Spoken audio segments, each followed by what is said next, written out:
Alhamdulillah, who has bestowed upon us this opportunity and ability to spend this time in His remembrance.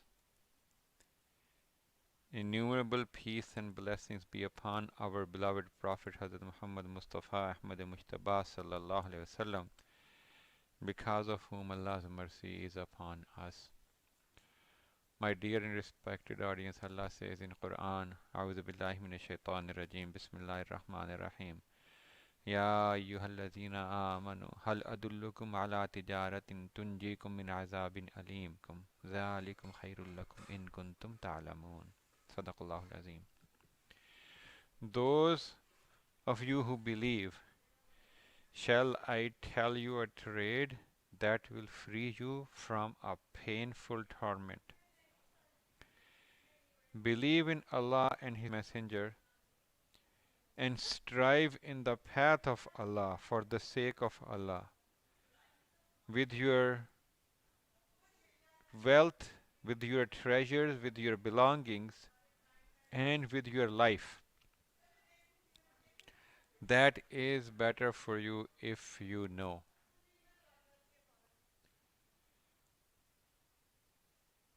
Today, Hazrat Adam alayhi salam was created, the day when Hazrat Adam alayhi salam was sent to earth, the day when his appeal was accepted, he was forgiven, the day when the boat of Hazrat Nuh alayhi salam, it rested on the Mount Judi, the day when Hazrat Musa alayhi salam passed over the ocean, the day when this whole world will end. In the day when Hazrat Imam Hussain alayhi salam made the ultimate sacrifice, putting the debate to rest forever and ever, that just because you are son of somebody, you are a daughter of somebody, is good enough to please Allah and enter paradise. Hazrat Imam Hussain alayhi salam, with his blood and the blood of his children, his companions, he wrote forever what most of the Muslims do. Islam is what Allah and Rasulullah have told us, whether we like it or not, whether it suits our desires, our goals or not, whether it suits our ambitions in life or not. Those things do not define Islam. Islam is what Allah said and what Rasulullah said. After Rasulullah for the period a little over 20 years, about 22 years, the rulers of Islam, of Muslims, the Khalifa, the righteous Khalifa, the Khulafai Rashidun, they ruled the whole Islamic world without any issue, without any challenge to their authority. During the time of the third Khalifa, Hazrat Usman Radhiyallahu Ta'ala Anhu, during his last years of his reign, people started using and abusing his name and his powers to their own advantage, mostly the people of his own family. They started corrupting those around them, not him. One of them was the son, his cousin, his uncle's son, and also his son-in-law, Marwan ibn Hakam. This enraged the Muslims who so far had been used to following and living a life pretty much free of any and any treachery. Comes a point that a portion of the Muslims, like few provinces, they revolted. They came to Hazrat Usman radiallahu ta'ala anhu, and they said that this person is spreading anarchy. He is plotting against us. You give him to us, or we are going to get him or you. We are going to get you. Hazrat Usman radiallahu ta'ala anhu, he negotiated with them and he told them that okay, I'm going to make the changes that you have made. They agreed to it and then they went home. Marwan, in the meantime, sent another message to his comrades, ordering them to kill those people as soon as they arrive. So Usman radiallahu ta'ala anhu, he gave them his letter with his stamp that these people, this person is going to be the governor, this person is going to be this. Do not do anything. These people will be in charge of their lands. When those people they left, Marwan, because he had the seal of Hazrat Usman radiallahu ta'ala anhu. As I said, he was his cousin and his brother-in-law, son-in-law as well. He had great influence of him. Hazrat Usman radiallahu ta'ala anhu, he was a very timid, very gentle person. He was not a fighter or a warrior. He was not a person of like, he has great business skills, but he was not able to rule with hard hand, stiff hand. He was very polite, very gentle, very malleable.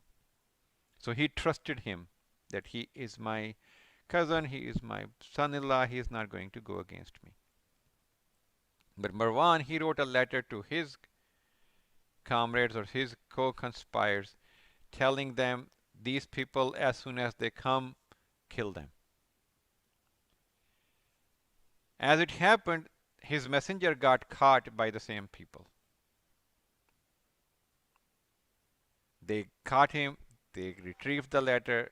Once they read it, they came back to Medina again. And they said to Hazrat Usman anhu, that you tried to backstab us. And such a person cannot be a ruler of Muslims. You agreed to us, you lied to us, you backstabbed us, you do not deserve to be Khalifa. Hazrat Usman anhu, he said, I did not write that letter. They said, then there is only one person, Marwan ibn Hakam. Give him to us and we will execute him for treachery that he committed. Usman radiallahu ta'ala anhu, he said, I cannot do that either. Because I have so many relationships. He's so close to me. I cannot do that. I will ask him, but I cannot give it to him. Those people, they said, okay, if you are not handing him to us, then we have no reason to believe that you are not part of it. So it grew.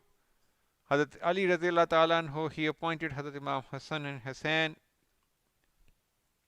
to guard the house of Hazrat Usman. Those people, they knew that they did not want to fight Imam Hassan or Hussain because they were the children of Rasulullah sallallahu alaihi wasallam. So what they did, rather than going in from the front of the house, they went to the back of the house. They scaled the wall, went in there and killed Hazrat Usman radiallahu ta'ala anhu. When Hazrat Usman radiallahu ta'ala anhu got murdered, and it was so much anger at that point that people did not let his family bury him in the Muslims' graveyard. He was buried in Jewish graveyard because they said he lied to us, he was not able to be the ruler of the Muslims, and we killed him for that purpose because he tried to kill us. Long story short, then Hazrat Ali radiallahu ta'ala anhu, he became the Khalifa. At that time, there was anarchy. So he, first of all, he started consolidating power so the law and order can be restored. those people who during the time of Hazrat Usman Razillah Ta'ala anhu had started corrupting the society, they knew that if they give Ali Razillah Ta'ala anhu enough time, they are going to he's going to go come after them and they're going to lose all the power they have accumulated. So they plotted against him and they used Hazrat Aisha Razillah Ta'ala anha, Hazrat Zubair and Hazrat Talha Rizwanullahi Majma'in. They came to them and say, "Oh, Usman got killed, and we need to, Ali need to avenge him. We need to avenge his blood. And as a ruler, Ali Razillah Ta'ala anhu, he needs to wage war against those who killed Usman." Now the thing is, Usman was Razillah Ta'ala anhu was not killed by a single person or two. There was about 700 people, and their whole communities, the whole provinces were with them because there was anarchy. Marwan and Muawiyah and their likes, they were plundering the treasury. And the Muslims, as I said, till that point, they were not used to corruption. To them, it was outrageous that the people are openly getting corrupt and promoting corruption. Hazrat Ali Razi Karamallah Wajho, he tried his best to avoid them, but in their emotions, Amma Aisha anha, Zubair and Talha Rizwanullahi Majma'in, they said, either you avenge them or we are going to fight you and remove you from the Khilafah. Before this happened, Muawiyah, who was a cousin of Hazrat Usman in Syria, he had already announced that I do not accept Ali as the Khalifa and I am the Khalifa. Because by that time he had enough time, he had like about more than 10 years with all the treasures and everything under his control to corrupt the society to the point that he was able to gather people around him. But before Hazrat Ali Raziyallahu Ta'ala anhu could go to Muawiyah, the Umayyah, Marwan, he conspired, he like infuriated Aisha and Zubair and Talha Rizwanullah Majma'in to say, okay, Ali is not avenging Usman. This is not the Islamic way. You should deal with them with hard hands. And so Ali Raziyallahu Ta'ala had to first deal with them because they were closer. And the two Muslim armies, the first battle that happened between the two Muslims, it happened the Battle of Jamal. Ali Raziyallahu Ta'ala, his side won, but by that time, a precious time had lost. And the Muslims who were supposed to be united, they got separated. And then there were two more battles that he had to fight against Muawiyah. Muawiyah and his companions, through treachery, they achieved a stalemate. And then while this was all going on, Hazrat Ali Karamallah Wajho was martyred. There was another factor at play. Ali Raziyallahu Ta'ala anhu, he was true to the deen of Islam. And what that means? It means that you do not promote corruption. You are just, and you do not reward those who are on your side with luxurious and exuberant gifts and grants and money. Muawiyah, on the other hand, he was like a king. He used to give lavish gifts and the monies and the grants of land and others to people who supported him. So naturally, all those people who valued this world more, they gravitated towards Muawiyah. So he had an army. When Hazrat Ali Karamallah Wajho, he got murdered, then Hazrat Imam Hassan Raziyallahu Ta'ala anhu, he became the Khalifa. He got chosen the Khalifa. Muawiyah set off to fight him. Hazrat Hassan Razila Ta'ala anhu also set off to fight him. When in the battlefield, Muawiyah played two cards. Once he said to Hazrat Hassan Razila Ta'ala anhu, I don't want to fight, the Muslims to fight. I will agree to any terms that you put on for me to be the next Khalifa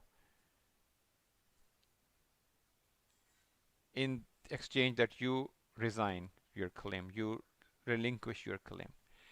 And second, he started spending money to buy on the people in Hazrat Hassan Razila Ta'ala's army. Many of those who were with Hazrat Imam Hassan Razila Ta'ala, they changed their loyalties to Muawiyah. And Hazrat Imam Hassan Razila Ta'ala, he, in order to save the bloodshed from Muslims, amongst Muslims, he agreed to Muawiyah on 8 terms. And the first of the term was that my father, Hazrat Ali Karamallah Wajhu, he will not be cursed from the pulpits of the masjid. And one important was that once you die, the Khilafat will come back to the Muslims and Muslims will choose whoever they seem fit. You will not appoint anybody as your successor, not from your family, not from anywhere else. So there were 8 conditions. He agreed to it. The power brokered and Muawiyah became the Khalifa. Imam Hassan relinquished his claim. Out of those 8, Muawiyah broke all of them. The first one being Hazrat Ali Karamallah Wajhu was cursed for 80 years from the masajid. It was a decree, government official decree, to curse Hazrat Ali Karamallah Wajhu from the pulpit during the Jummah khutbah. Imam Hassan and Hussein Ridwanullahi alayhim ajmain and their brothers, half-brothers, they went through it patiently. They did not cause any trouble. They did not fight. So, okay, we agreed to it. It was one of the conditions. Up until the whole pact is not violated, we are not going to put Muslims into anarchy and enrage a civil war. That Imam Hassan Razila Ta'ala was murdered. He was poisoned. He embraced martyrdom a few years after. And Muawiyah then ruled for 30 years. For 30 years, he instilled corruption in every aspect of society. He had people, he had tribes, he had provinces who were loyal to him. His army, of course, if you are paying money, tons of money to everybody, people like it. People like being taken care of. People like being rich. People like being wealthy. When the time he grew older, people advised him that he appoints Yazid, his son, as his successor. Up until that point, this was an unknown concept in Islamic society. At that, he knew that there are 4 people in the Muslim world to whom Muslims, normal Muslims, not influential Muslims, normal Muslims listen to. Hazrat Imam Hussain Razila Ta'ala anhu, Hazrat Abdullah ibn Zubair Razila Ta'ala anhu, Hazrat Abdullah ibn Umar Razila Ta'ala anhu, Hazrat Abdul Rahman bin Abi Bakr Razila Ta'ala anhu. All 4 were Sahaba. One was the son of Rasulullah, grandson of Rasulullah Sallallahu Alaihi Wasallam. Other was the son of Rasulullah Sallallahu Alaihi Wasallam's cousin. Other was the son of Hazrat Umar Razila Ta'ala anhu. And the last one was son of Hazrat Abu Bakr Siddiq Razila Ta'ala anhu. All were Muslims from the very beginning, other than Hazrat Abdul Rahman ibn Abi Bakr Razila Ta'ala anhu. Their fathers were true Muslims. Their fathers were the Khalifa, or once amongst the Blessed and Ashrat al-Mubashara. So he came to Medina. Before that, he gave them like 100,000 gold coins and like lavish gifts. First he went to Hazrat Abdullah ibn Umar Razila Ta'ala anhu. He said, how about you if I appoint Yazid as my successor? He said, "Oh, so that's what you paid me those 100,000 coins to buy my iman? I don't need them, and this I'm not going to support it." So he rejected. Then he called the remainder three, all of all of the others, presented that proposition. All of them rejected. They said, "You are going to put the Muslims on the path of the Caesars, of the kings of Rome, of the Romans, that when one dies, the other becomes their son, or someone of their family becomes the king. You are going to introduce kingship amongst the Muslims, whereas Islam does not approve of kingship. Only the best amongst you is supposed to be ruling, best and most capable." He played few tricks, went back to Sham, Syria, and that's where he passed away.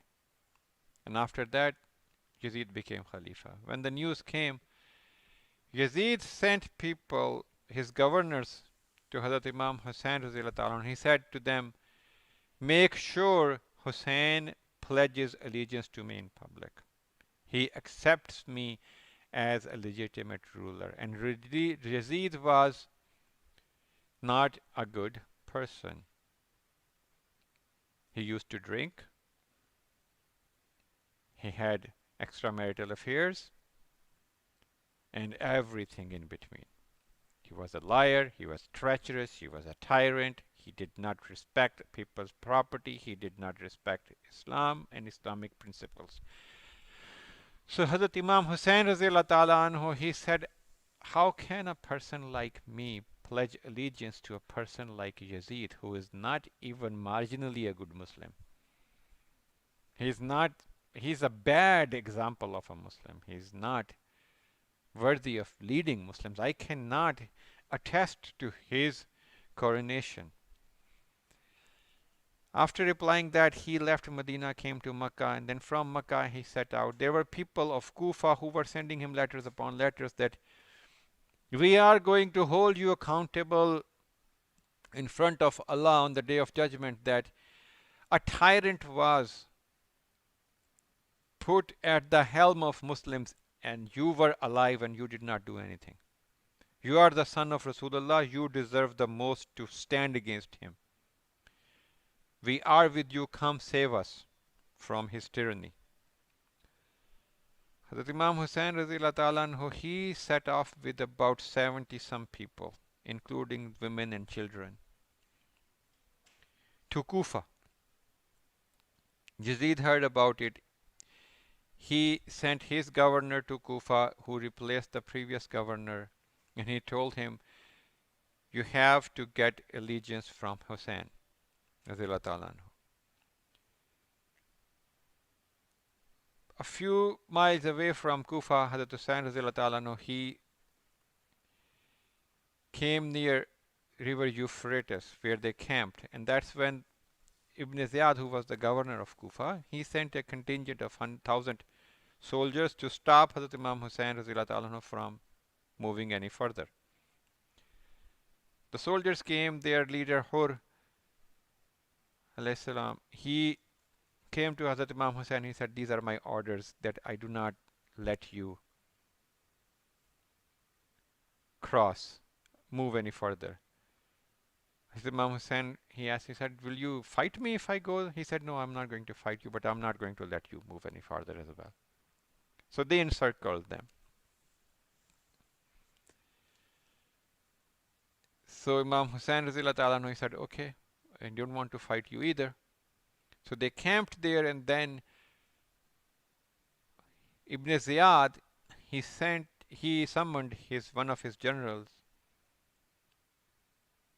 Ibn Sa'd, who was the son of the Sa'd ibn Abi Waqqas Raziyallahu Ta'ala anhu, another one of the blessed 10 of Rasulullah Sallallahu Sahabi. One of those who Rasulullah Sallallahu in this life gave the blessing that you are amongst the Jannatis, people of paradise, that Allah has chosen you amongst the people of Jannah. Amr ibn Sa'd, his son, Hazrat Sa'd ibn Abi Waqqas' son. He asked him, he said, okay, I want you to go and either stop Hussein, and if he does not oblige, then kill him. Amr ibn Sa'd, he wanted to be the governor of Isfahan, if I'm not mistaken, a province in Iran. He said, you are asking me to go and get into hellfire by killing the son of Rasulullah sallallahu alaihi wasallam. Ibn Ziyad, he said, okay, if you cannot do that, then forget about being governor of Isfahan.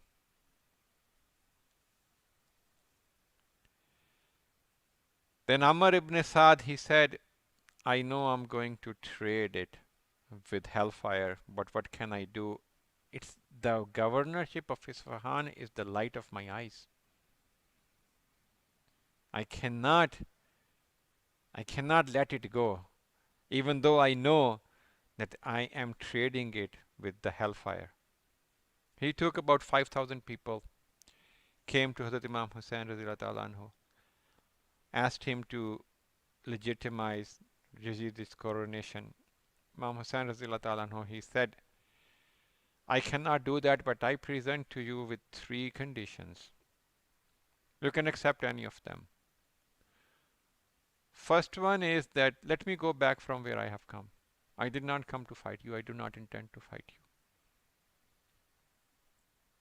Second is, take me to Yazid.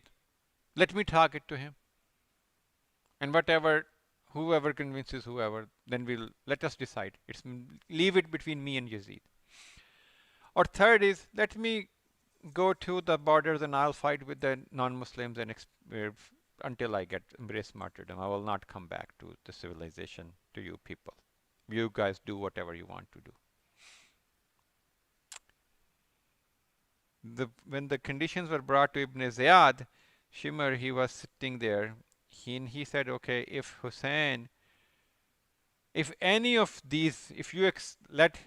accept any of these terms, Hussein's stature will only grow after it and yours will go down. Ibn Ziyad was the governor. He was not Yazid. He was the governor of Kufa. So Ibn Ziyad, he sent his message back to his general. He said, tell Hussein it's either accepting the coronation of Yazid or death. He does not have any other option. And block their water. Do not let them drink from the river. The orders were passed. Imam Hussain radiallahu, he said, I cannot accept him as the legitimate ruler of Muslims. So for 3 days there was no battle, 2 days, and there was no water for the household of Rasulullah sallallahu alaihi wasallam. On the 3rd day, they said, okay, now either you accept or you die. The battle began, and all the males in the party of Hazrat Imam Hussain anhu, including his sons, his nephews, Hazrat Hur, his son, and his slave who joined Hazrat Imam Hussain anhu on the day of the battle. He said, nothing is worth getting into hellfire. So he changed the sides. They came, and so all the males other than Hazrat Zainul Abidin anhu, who was sick and so sick that he could not stand up from his bed. All the males embraced Shahadat, martyrdom. The women, they could have fought.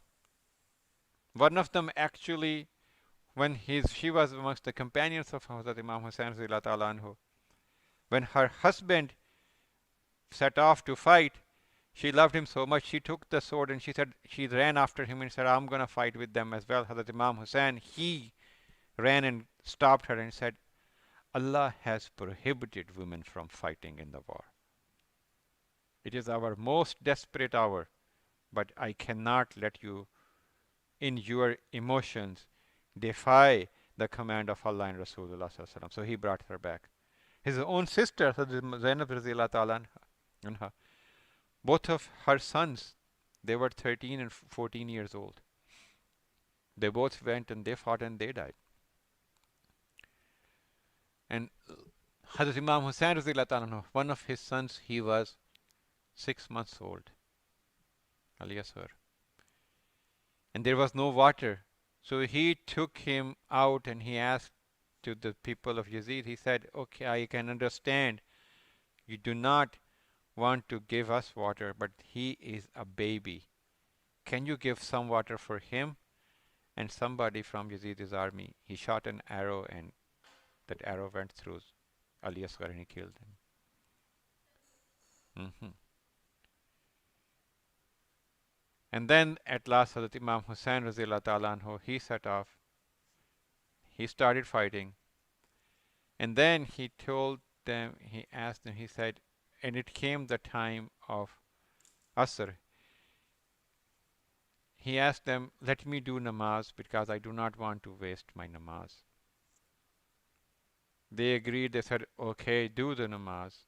He started doing namaz, and there were some others in that army who were saying, oh, he's doing namaz and our namaz is getting away.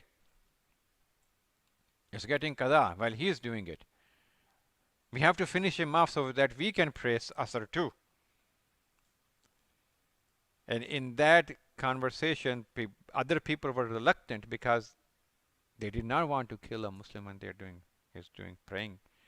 But then Shimr, who I have mentioned earlier, he came forward, Hazrat Imam Hussain, Razillah Ta'ala anhu, he was prostrating, he was in sajda. He came and then he cut his head while he was in sajda. And he said, okay, finished. Now you guys do your namaz, do whatever. Then they came to the camp, gathered all the women folks, Hazrat Imam Zainul Abidin Razillah Ta'ala anhu as well, changed them and then marched them to Syria. And then it started a whole chain of events. But that is not the point. The point that I'm trying to make up until this point. Hussain Razillah Ta'ala anhu knew all along that his 72 people cannot defeat that other army.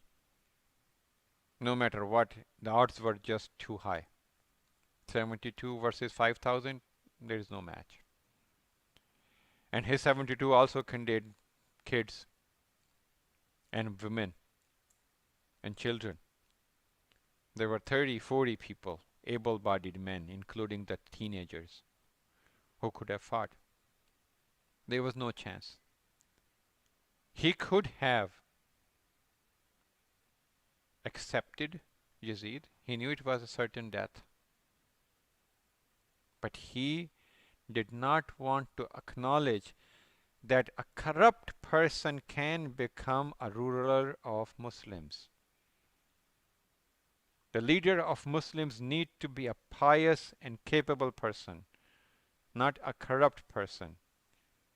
He did not want to legitimize all the practices that had been going on till that point. So he chose to spend his life, to give up his life and those of his followers, his family members, to uphold the commands of Islam. And even in the hardest of his time, he stuck to the rules of Islam. He did not ask his sisters and the other women folk to bear arms and start fighting with them. He said, no. Rasulullah ﷺ has categorically said that women are not supposed to do these things, and I am not going to allow you. And he did not. And even after his martyrdom, his family did not yield to Yazid and his demands. They were marched from Karbala to Damascus, barefooted. One of his daughters passed away on the way. But once they reached Damascus, Hazrat Zainab Razillah Ta'ala anha, she did not give an inch, because women are not stopped from saying the truth.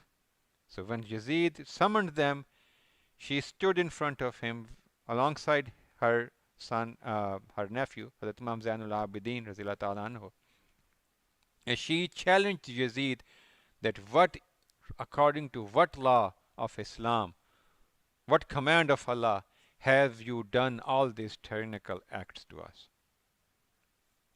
And Yazid, once Zainul, Hazrat Zainab and Imam Zainul Abidin, they were there, he did not have the moral courage and political will left to harm them in front of other Muslims, because he was afraid that it will invoke rebellion against him inside that whole city. And then they stayed there for a year, and then they were sent back to Medina. But the point is, it was clear to Hazrat Imam Hussain anhu that nobody, the society, if in today's world, the society is against me. I have no chance of getting successful. I am being looked at as a mad person, as an heretic by the Muslims. Of course, if there are 5,000 in the whole empire against you, you are not being thought of as a genius. He knew that he's trading, and he could have asked for the world from Yazid in exchange of his favor, in exchange of legitimizing his rule. He could have asked him anything. He was willing to pay any price. Because see what happened. Just because Imam Hussain who did not acknowledge Yazid's rule, to this day he is not considered as a legitimate Khalifa of Muslims. To this day he is remembered as a tyrant. If Imam Hussain would have acknowledged it, corruption would have become legitimized in Islam.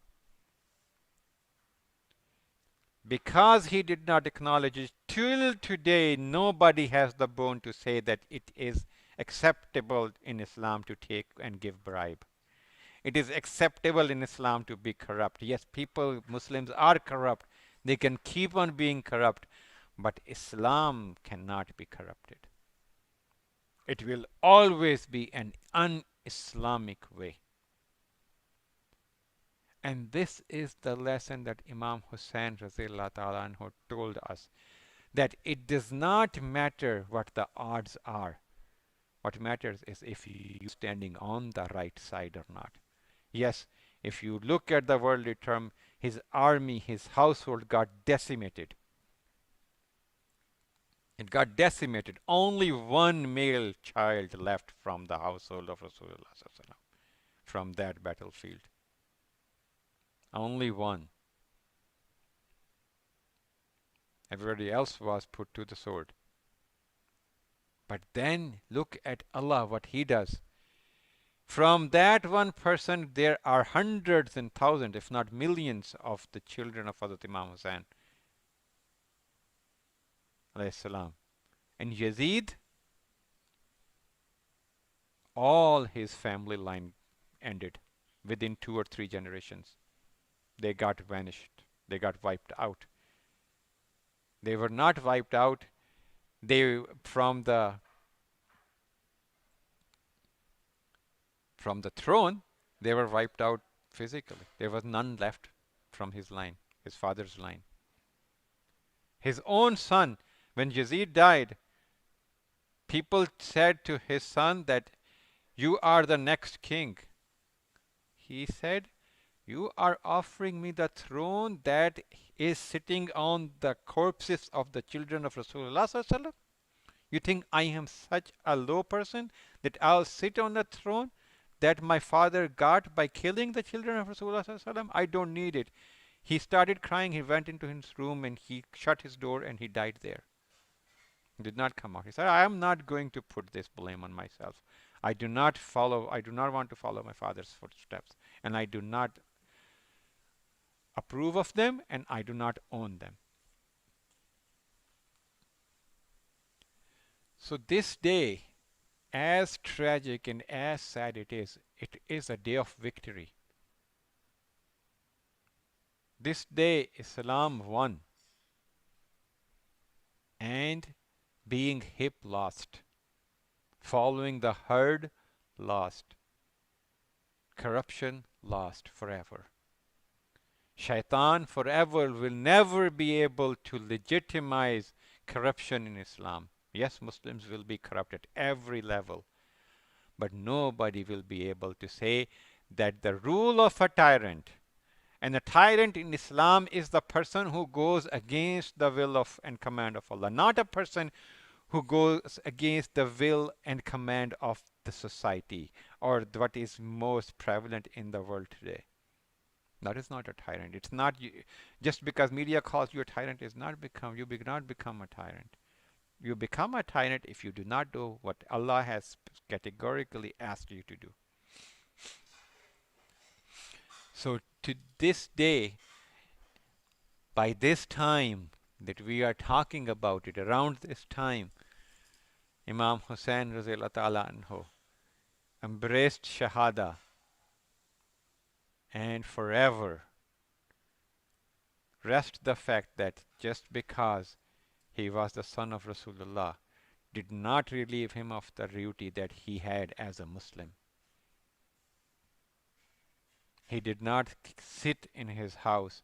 He did not trade this worldly gain saying, okay, I am the son of Rasulullah, he'll save me. Allah will be kind to me just because. And I'm doing too much namaz, I'm doing everything. I don't have to get myself and my family killed. He came in front and he fought for what is right and gave his life, and not only his, he gave the life of all those around him to protect the sanctity of Islam.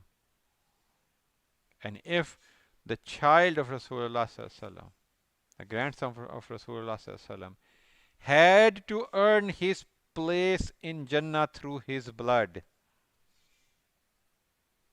it shall be clear to all of us that there will be no other way for us to enter the same Jannah if we are to face that same situation. And outside of the battlefield, in our daily lives, we shall also always put the will and command of Allah supreme and not our ambitions. Remember what happened to Amr ibn Sa'd. He had an ambition. He wanted to be a governor of a rich, fertile, pretty province. So he turned a blind eye towards the will of Allah, command of Allah. What happened? He remained governor of that place for maybe 2 years. And then he was hunted down and executed for leading the army and fighting against Hazrat Imam Hussain Razillah Ta'ala Anhu.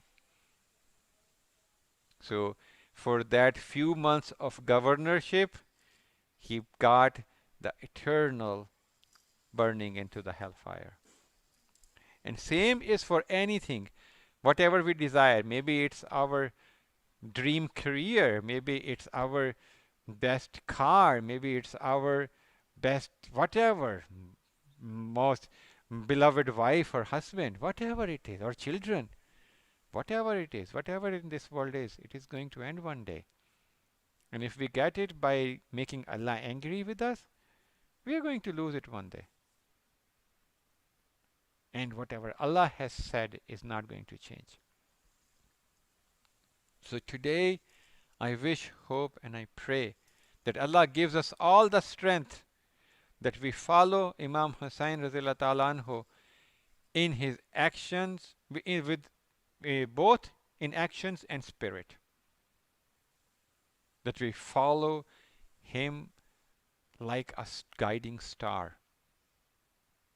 And we take strength from his story in the times when it seems that doing the right thing, saying the right thing, is going to mean that we are going to suffer great losses. Because we cannot suffer greater worldly loss than Imam Hussain Razillah Ta'ala Anhu. And look how Allah blessed him and his legacy, that even after almost 1400 years, his name is remembered and chanted and cherished all across the globe, whereas the name of those who fought against him is cursed and lamented and rejected all across the globe. So may Allah help us all stay steadfast on the path that Rasulullah showed us, and Imam Hussain ta'ala anhu made it clear to us again. And he was able to do it because in his heart nothing was more important than following the commands of Allah and Rasulullah. He had that unconditional love of Rasulullah, that Nisbat-e-Rasooli that held him and those that are with him through and together through all that tough time. If we are to succeed in this world and the hereafter, and hereafter most importantly, we have to have the same level of commitment and love with Rasulullah and his teachings. We should not be seeking approval of the society, of the governments, of the boards, or of the employers. We should be seeking the pleasure and approval of only Allah and Rasulullah. With this focus, and this intention, let us all start now our remembrance of Allah and our Naziriya Sharif. So say Bismillahir Rahmanir Rahim.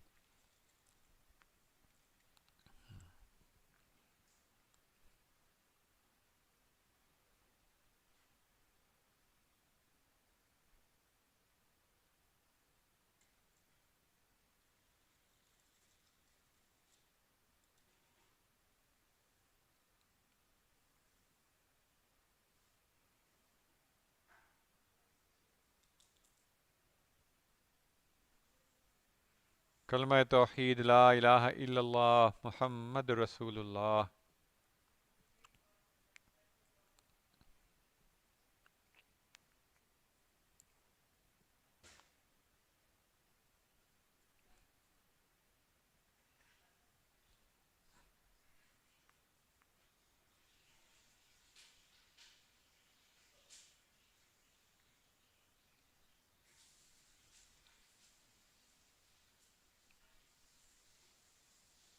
Kalma Tamjid, Subhanallah, walhamdulillahi, wa la ilaha illallah, wallahu akbar, wa la hawla wa la quwwata illa billahi al-aliyyil azim.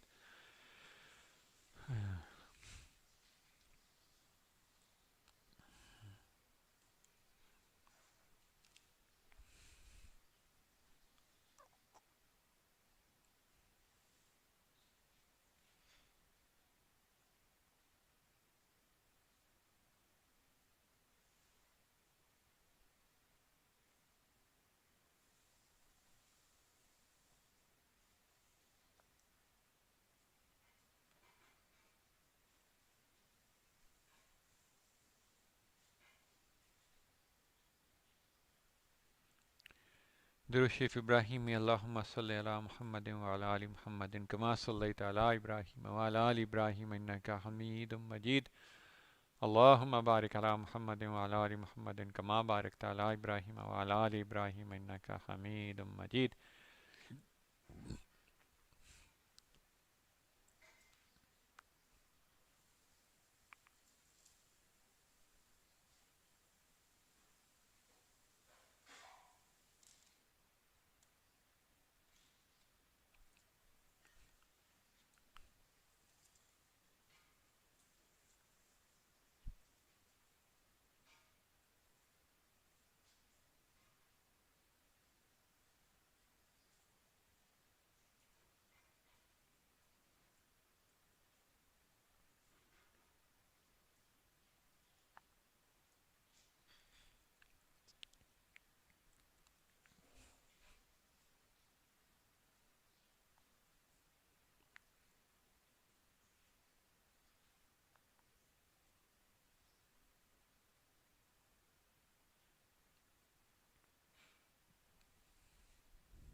سيد الاستغفار استغفر الله العظيم الذي لا إله إلا هو الحي القيوم وأتوب إليه.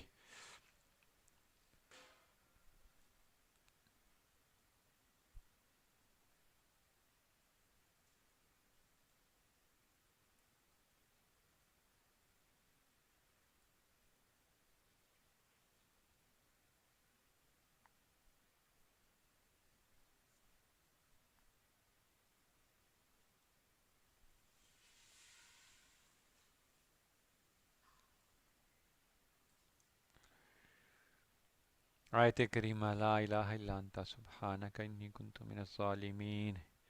لا إله إلا أنت سبحانك إني كنت من الظالمين.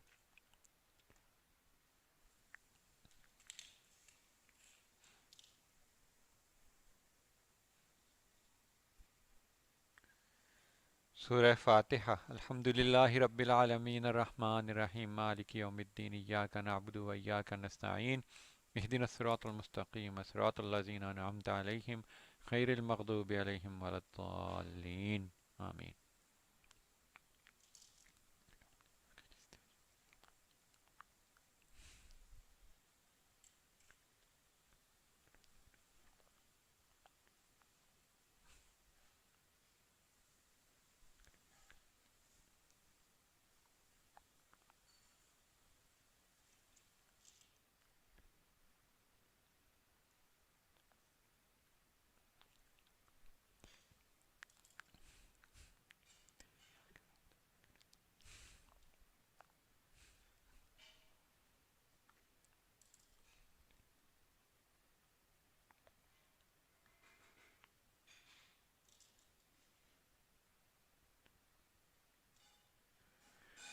سورة إخلاص. قل هو الله أحد الله الصمد لم يلد ولم يولد ولم يكن له كفوا أحد.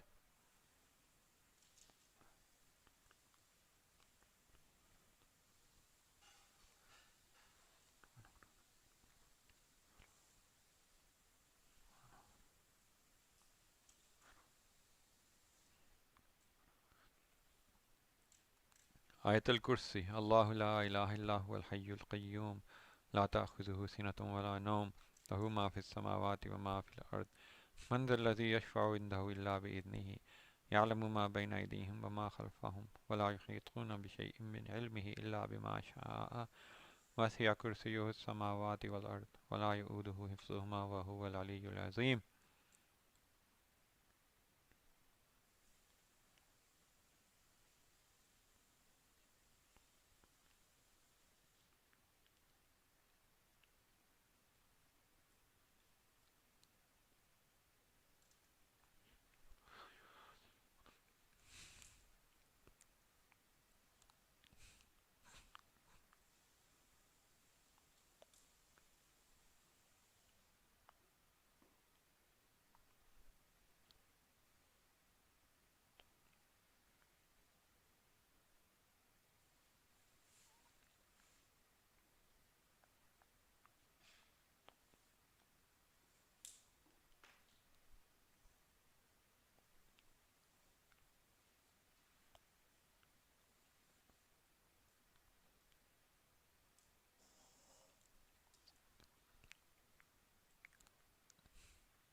الله الحسيب.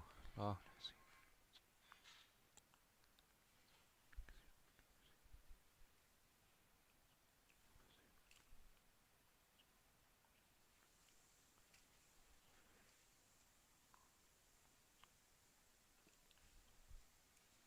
لطيف لطيف.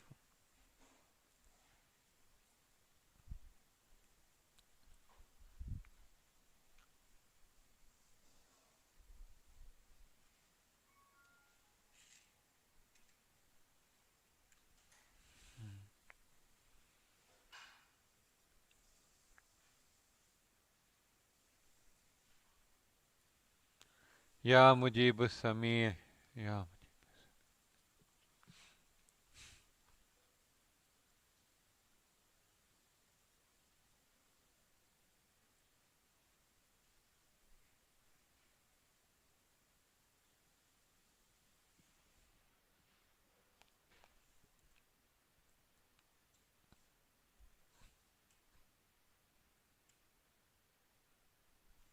या वहाब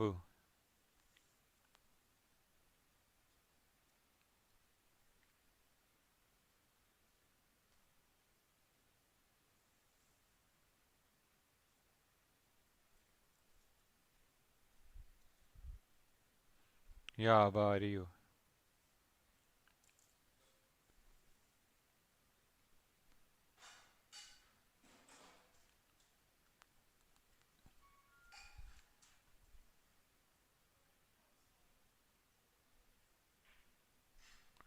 या काबिदु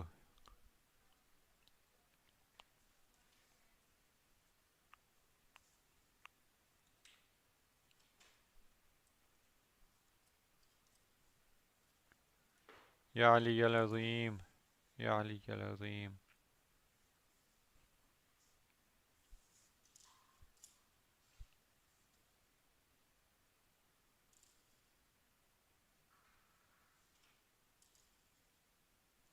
या हय्यु या क़य्यूम या हय्यु या क़य्यूम या हय्यु या क़य्यूम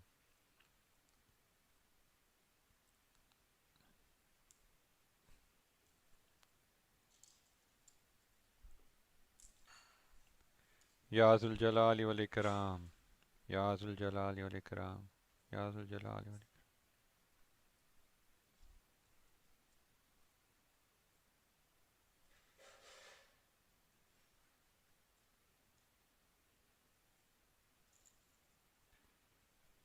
या हन्नानु या मन्नानु या हन्नानु या मन्नानु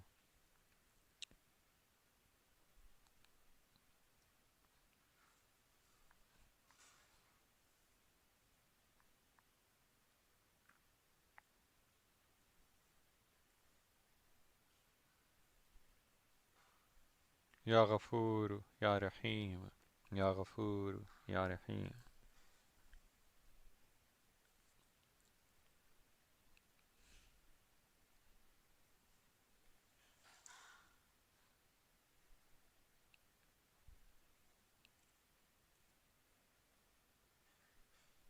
या जव्वादु या करीम या जव्वादु या करीम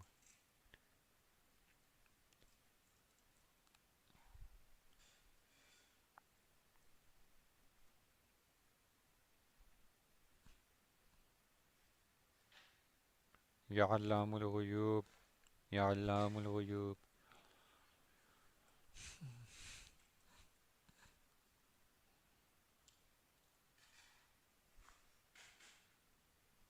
या वदूदु या अतूफ या वदूदु या अतूफ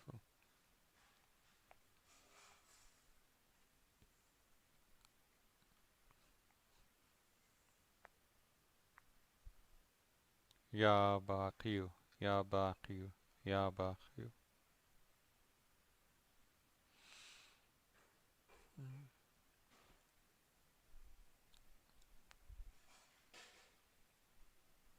या बासित या बासित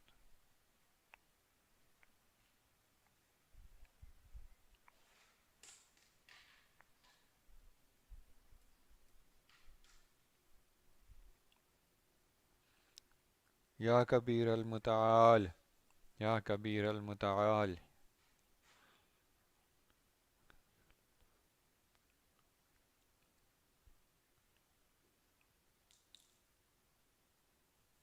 सलामुन क़ौलन मिन रब्बिर रहीम सलामुन क़ौलन मिन रब्बिर रहीम सलाम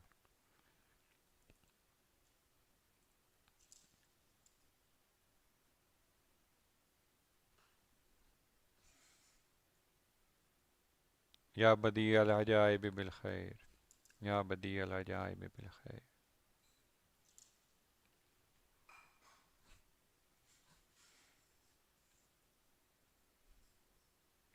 या अरहमर राहिमीन Ya Arhamar Rahimin.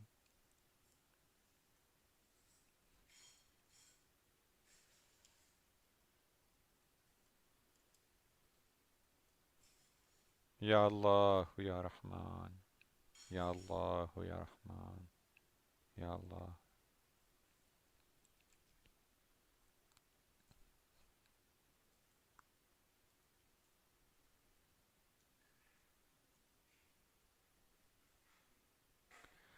Salatul Khawf. Those of you who do not know this Durood Sharif, recite whichever Durood Sharif you know.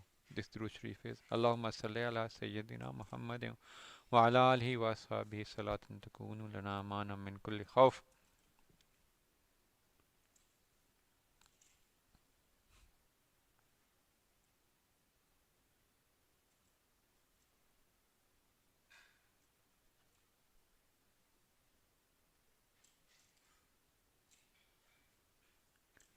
Recite Surah Fatiha one time and then make dua. In your dua, please remember our friend Zahid Saab. His father passed away last month, and then his niece, she passed away last weekend, and actually it is a testament of how fragile this life is. The girl was 30 years old.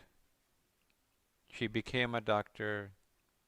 She did her specialization in dermatology, one of the toughest ones to get into. She was on a call. She worked for 48 hours. She came back. There was no light, no power in their home. So she went to her mom's sister's house to take a nap because she had to go back to work. And then she laid down and then she said, "No, I think I'm missing my own bed." So she came to her home, asked her uncle to bring them the generator. He brought the generator. She took it off with him from the truck, put the generator on. And the extension wire was running from the inside the house to the garage. So she closed the garage door as much as it could be because the extension wire was going through it. And then the garage had an exhaust up there, so that exhaust was open for the fumes to go out. And it was last Friday. She went to bed. Her brother and mom, they went to do Jummah to masjid. And she slept. The wind pressure changed. Instead of air getting out of the garage, it started getting into the garage. Air pressure forced the door between the garage and house to open, so the fumes, instead of getting out of the house, started filling in the house. And she never woke up. Imagine 30 years, a high achiever, a doctor, a dermatologist, specialized. The life was just getting started. No medical condition, no nothing. This was just her time. And when the time comes, we all have to go. Problem is, we don't know when the time is. So please remember her and Zaisab's father in your prayers. May Allah bless them, their souls, and give them a high stature in Jannah. So Surah Fatiha one time and dua.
Sallallahu ta'ala. Inshallah, we'll share the times of next meeting the same way. May Allah help us all, save us all. Please stay safe, stay blessed, take care of yourselves.